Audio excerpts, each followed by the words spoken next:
No offense, but you are You one are a stupid asshole. 24-hour news. 24-hour news.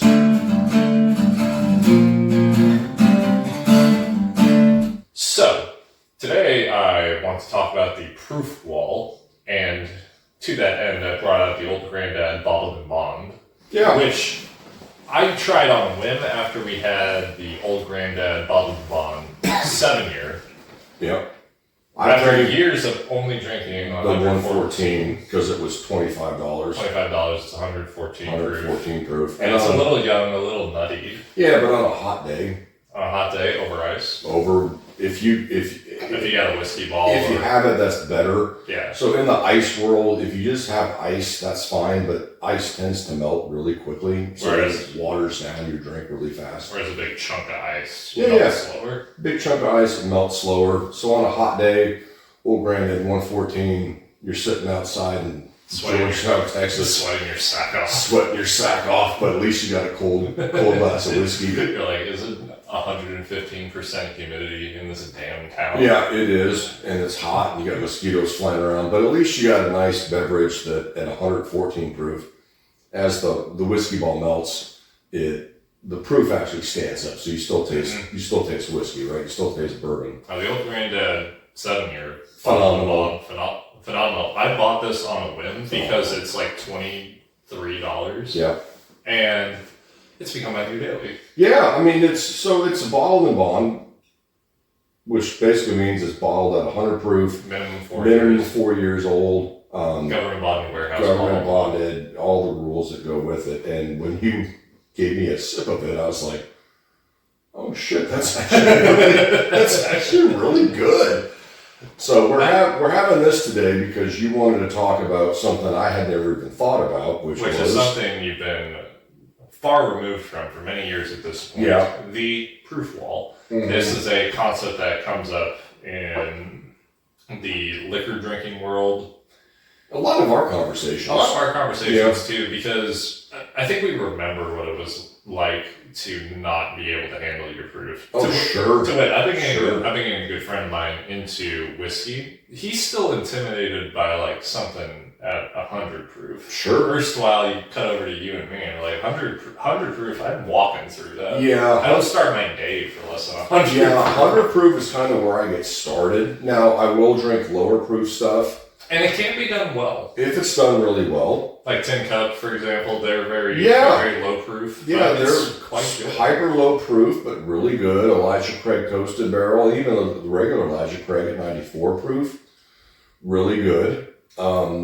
Maker's Mark is usually low proof. It can be, for sure. Their standard stuff. I think of like really good low proofs. I mean, Baumburgers, I think, is 100 proof. That's a Michter's product. Yeah. Really good at 100 proof. There's the Shanks. Mm-hmm. I've heard from you that Shanks is probably the best low proof. So far, I think that's been my favorite without getting into the hyper age stuff. So when you start getting into like 15-year aged whiskeys and stuff, you're going to find them typically at lower proof. Because otherwise they would taste like a tree. Because they have to proof it down to get the oak tapped down so you can actually taste something other than said oak. You know what I mean? Something other than wood. Right.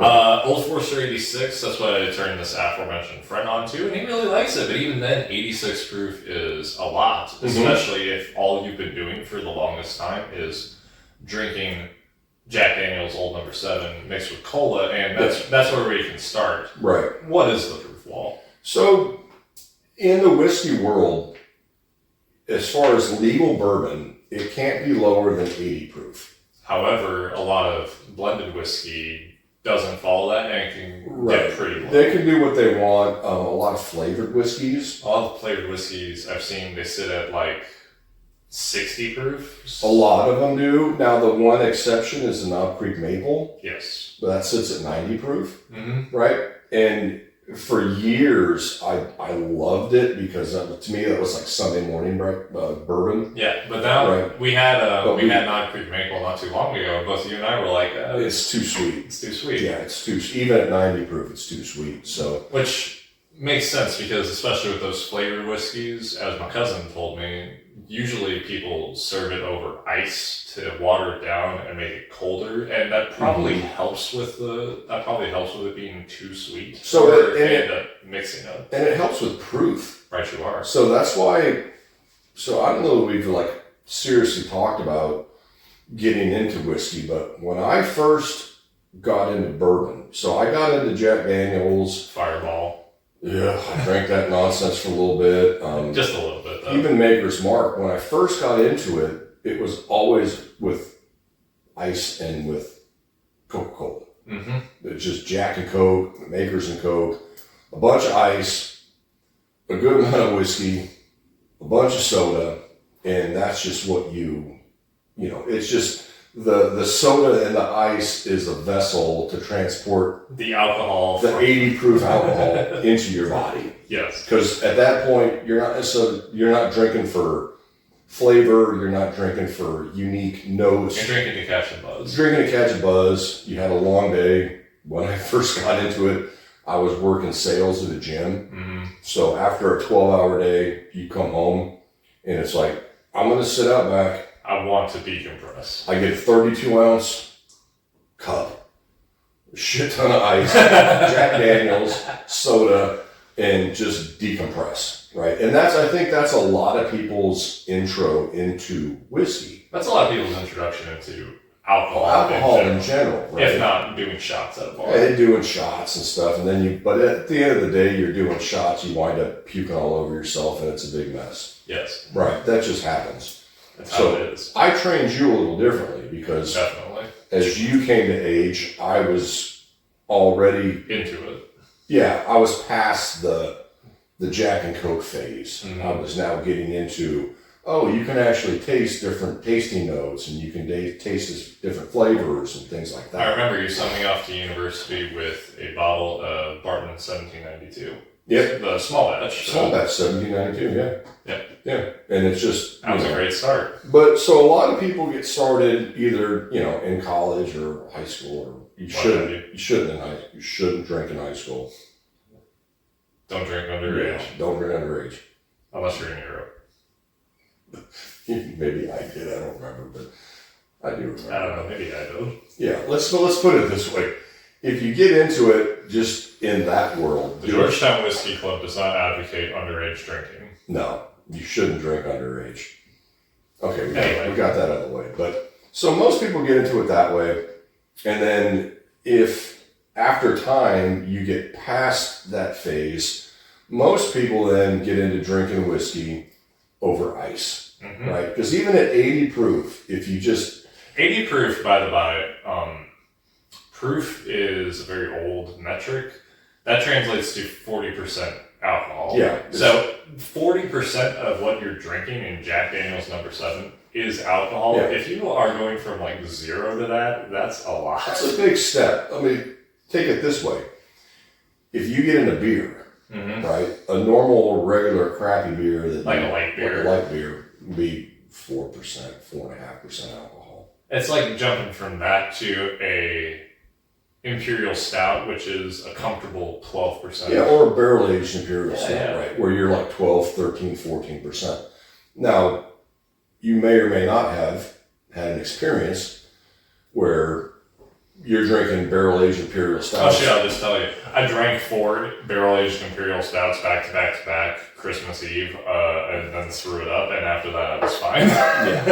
It's a lot. So That's a lot of alcohol and a lot of beer. yeah. But so in the whiskey world, most people start at 80 proof because that's the bottom. Or let's say they start with a flavored whiskey, like a whatever. Like a Old Smoky salted caramel flavored whiskey. Sure. And that's the first kind of big step, because now you're going from, let's say you're drinking a 5% alcohol beer or a 6% alcohol beer, and now you're going to 30%. 30%. That's a big jump. That's a big step, right? It's easy when you really get lost in the weeds and you like look at a Jack Daniel's Coil and be like, oh yeah, it's 140%. It's 140. The cowboy, the Garrison Cowboy Bourbon at 146. Yeah, that's fair. That's a lot, right? So most people, when they get into it, it's mixing it with soda, And then the next step is mixing it just with ice. And the reason why you have to start at this point is because alcohol, well, no gentle way to put it, it's poison. It's it poison. hurts. Yeah, it's But poison.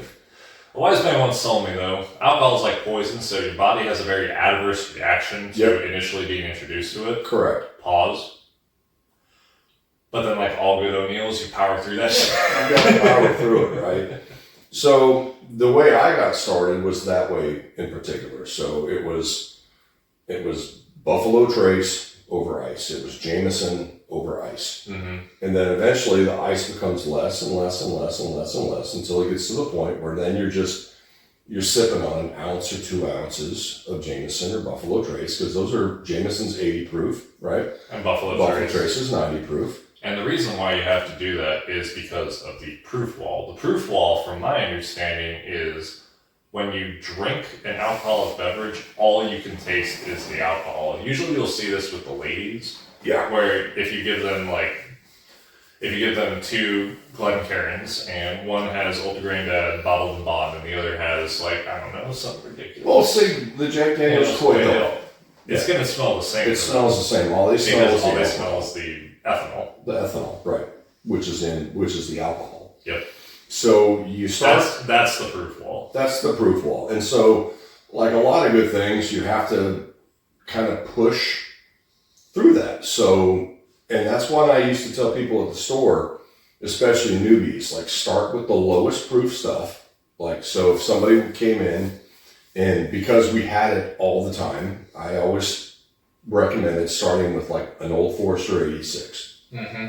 Right?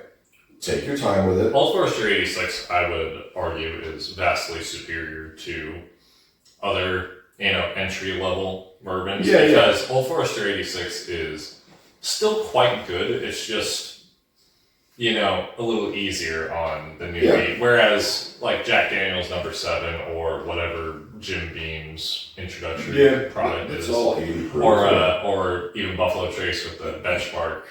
What's it called? The old No. 8 or something? Oh, yeah, that's not good. Those are not good because they are designed to be the highest volume and to be mixed with something. They're mixers, right? So when you get out of the mixer stage in your bourbon drinking experience, right, your odyssey, then you have to slowly build what I always say is your proofometer. Mm-hmm. Right. Which goes in line with your palate. You build up your palate and your proofometer at the same time. Correct. I believe so. Now, there are people that I personally know. Oh, there's a debate? Yeah. Well, no, there are people that I know where they reach a wall. Really? Yep. Yeah, they reach a wall. So, they'll get to 100 proof, 105 proof. Some people 110, 115 is their sweet spot. You can learn kind of how I am with Scotch. Yeah. You can learn to appreciate it. But it's not your jive. But it's not your jam, because for some people, and I know a guy, very respected in the just the alcohol world, right? And you sat down with him with me. Yeah. Yeah, where anything over 105 proof, he couldn't get the notes. It just, anything north of 105, it started to taste like alcohol. So he couldn't get past that. That was his wall. That was his wall, right? And it's okay. It doesn't matter. You're going to find your sweet spot. Mm-hmm. For some people, I see it even now. They pour a 90 proof Buffalo Trace over ice and they're happy. And it's okay. That's like you always say.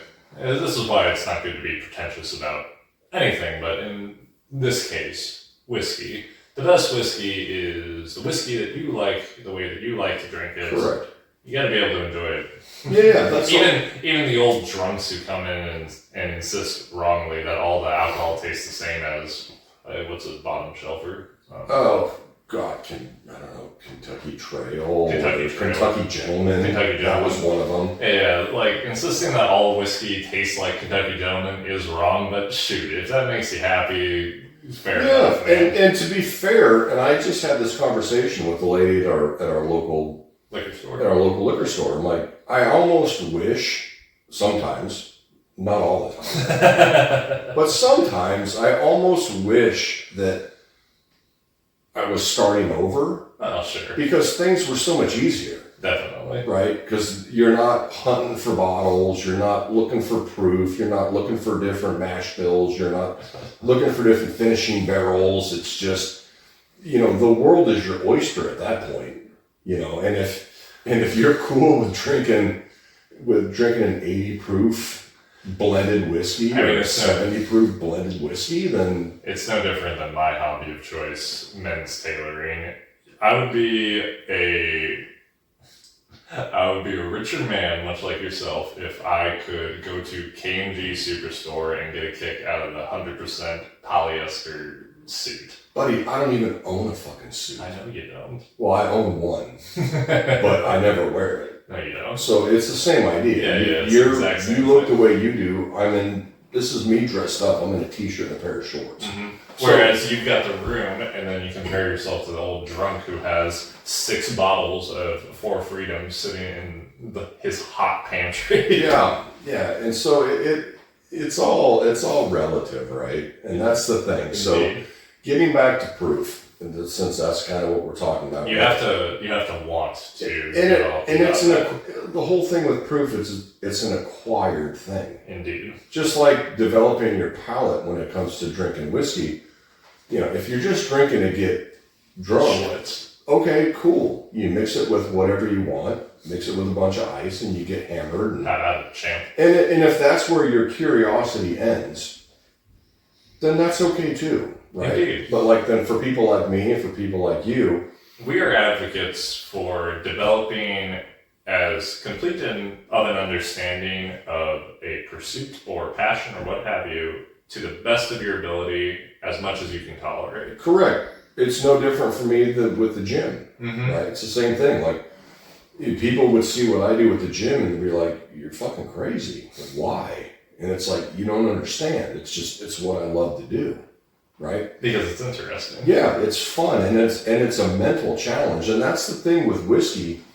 The side effects are great, right? Yeah, you get a little loose. Yeah, get a little loose, watch the TV, start yelling at the TV, whatever people do, right? And if it's not a damaging thing, it doesn't ruin your life. Here's how I always phrase it, which is appropriate when we talk about higher proof. You have to extract more from the beverage than the beverage extracts from you. Otherwise, the relationship is inverted. If it's upside down, it doesn't work. Mm-hmm. If it's taking more from you, stop. Yeah, it's not gonna end well. Like with cigars, for example. Cigars are most certainly killing me faster. To what extent, I'm not sure. However, I've taken far more out of cigars than they've ever taken from me. Yeah. And with proof, it's the same thing. Now, the only thing I can say is that as you develop your proofometer, it opens more doors. Indeed, because then you can note how all of these bottles in here taste different. Correct. And now, 10 years ago, if we were sitting in this room with all this whiskey, and we just started pouring ounces, right? I couldn't have told you the difference between one whiskey to another. I just would have got shit-faced, right? Where now, after 10 years into it, if we wanted to, it'd be the fucking worst video ever. Because it'd be like fucking 12 hours. 12 and we'd have to hours. take a break to eat, or else we'd be on the ground pissing our pants. Right? But at least now, right, after 10 years of being in this, even though I got into it not knowing what I was doing, I was just interested. As anyone does when they start a new hobby. Like a lot of people do. But now I can go through every single bottle in this collection, all 400 and something bottles. I can tell you what they taste like and why they taste the way they do, and if I like it, if I don't, I can tell you the differences, right? And that's going from stuff, especially Scotches and Irishes that are 80 proof, up to the Coy Hills and the Stag Juniors, or the Cowboy, or the Garrison Cowboy, which is 146 proof, where a lot of people's like, holy shit, I just taste alcohol. That tastes like a punch in the face. Right. So I guess the point of this is developing your proofometer, getting past the proof wall, allows you to enjoy a wider variety of bottles that would otherwise be inaccessible. They would just taste too harsh. 100%. And that's the thing. If you're just getting started and you're venturing in, if you're relatively new to this and you ventured from, you know, the 80, 90-ish proof to the 100, 110 proof, and then, you know, you spend too much time on the internet, on the YouTubes, and you see people talking about Stag Junior and stuff like that, and you're like, oh, that's, and I can sit and drink it and explain to you what it tastes like to me, and then you find a bottle, or you pay, you know, a ridiculous sum, $120 for a $60 bottle. You're like, oh, this is the best thing ever. And then you drink it and you're like, it's so hot that you're like, all I taste is alcohol, but everybody on the interwebs are telling me this is the best thing ever. It's like, well, you just have to understand that until you get your proofometer to where you can appreciate something like that, then you have to develop your perspective. Good point. Perspective. Because the whole point of this, the whole point of having a collection as ridiculous as this and being able to drink very high proof whiskey is to try and understand the perspective of the distiller, the blender, all of the people who made that particular bottle. What, like with the Garrison Brothers Cowboy Bourbon, right. What were they trying to communicate? Yeah, what was the point? Yeah, what were they trying to accomplish with this bottle? Right. Because all of these are a work of art in some fashion. Well, it's all an expression of what either the distiller or the master blender wants you to taste. Mm-hmm. And because they deal with this shit every day. And they are masters. They're masters of what they do, right? It's no different than a painter.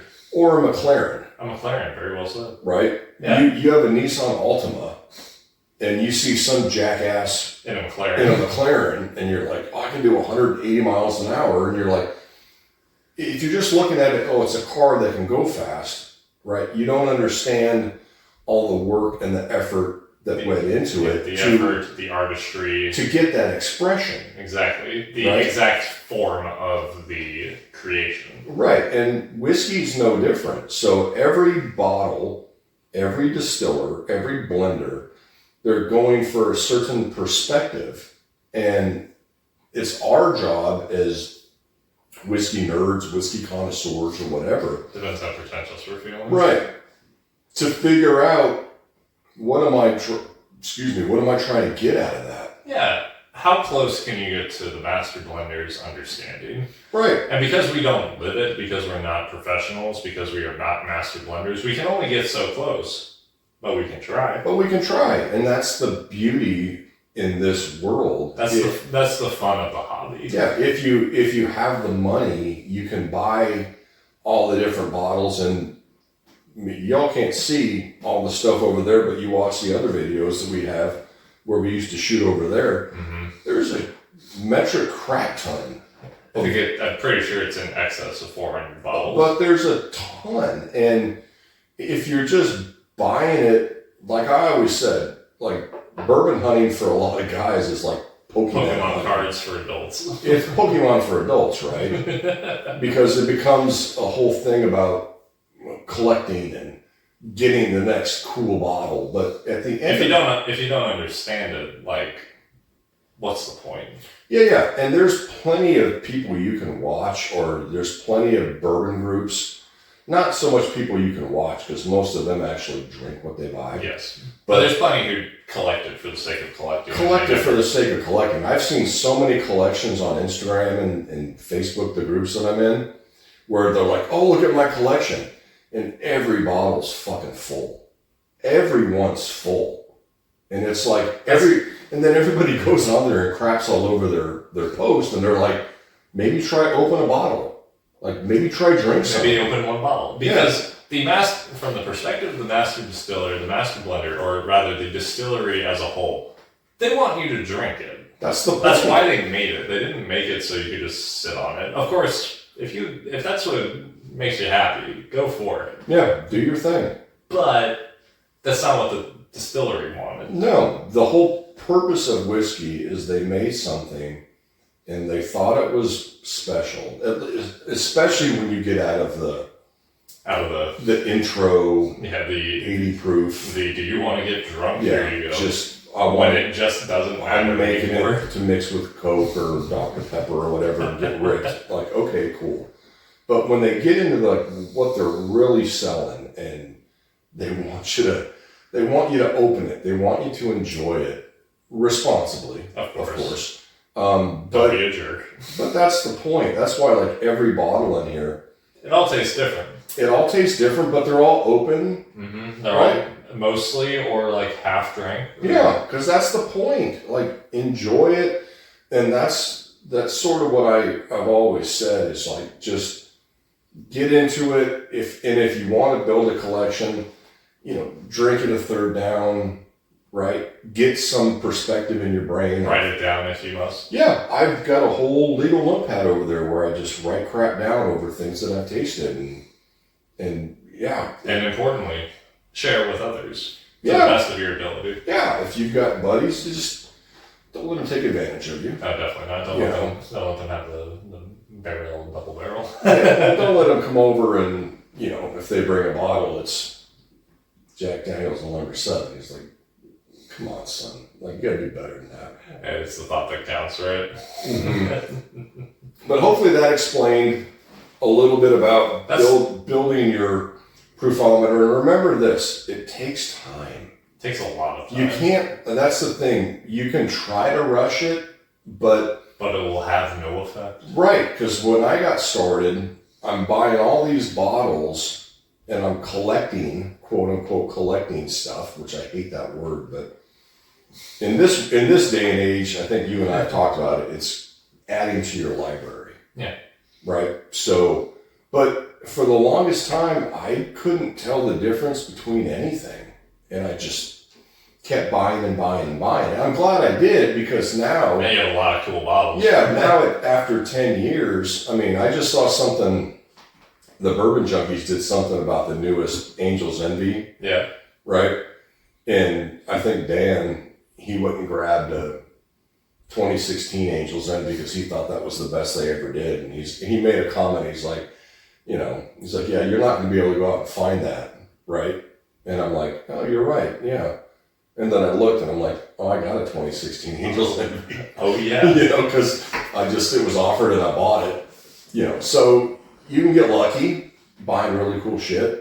Don't drink all of your cool stuff. Yeah, that's the thing, right? Like, yeah, you almost want to take an archiver's perspective from it. Like, you want to, when the opportunity presents itself and it won't put you in the poorhouse, you buy cool bottles and then you say, all right, I'm going to sit on this, and then, I'll take like little drags from it every once in a while, see how my palate's developed. Mm-hmm. Don't drink it all because, you want to appreciate it. And years later, you'll kick yourself for drinking. And you can't replace it. Yeah, exactly. Like I did with all my Frey Ranch before I left Vegas. I just had a brain fart and, yeah. But it is what it is. All my store picks and stuff. Such is life. Yeah. I've screwed up. Oh. It is what it is. But yeah, so it takes time.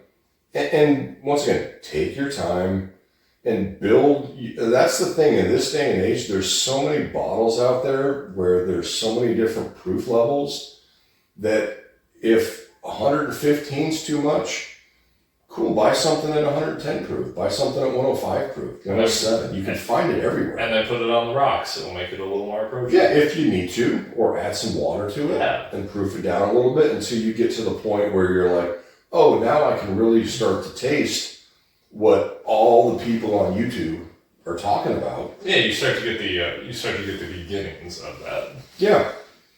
And then it's your own journey. And then what you taste is different than what I taste, and everybody else, that's out there in the world, they're all going to taste different things. And just because some knucklehead on YouTube says they taste this and you taste something else, like, you're not wrong.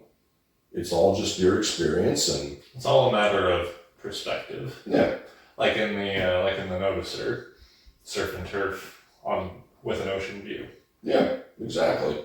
So one more thing. Yeah. I can't believe how good old Granddad bonded is. I'm really surprised. When I unwrapped this bottle for the first time, I was flabbergasted to find that it had a cork. I for sure thought it was going to be a screw cap. Yeah. Now this, to be fair, is a little nutty, but Yeah, not as nutty as the 114. certainly not. So if you're not a big Jim Beam fan, it's still something to try because it's a little different, right? I mean, they use different mash bills and They do. It's a little nutty, as you would expect from a Jim Beam product, but I mean, I don't think it's overpowering. It's No. the 7-year is certainly better, but for $23, Yeah. I mean, yeah. As far as the old Granddad line, I think the 7 years, I think that the king, beats the pants off of everything. of course. But I tell you what, if you haven't tried old Granddad Bonded,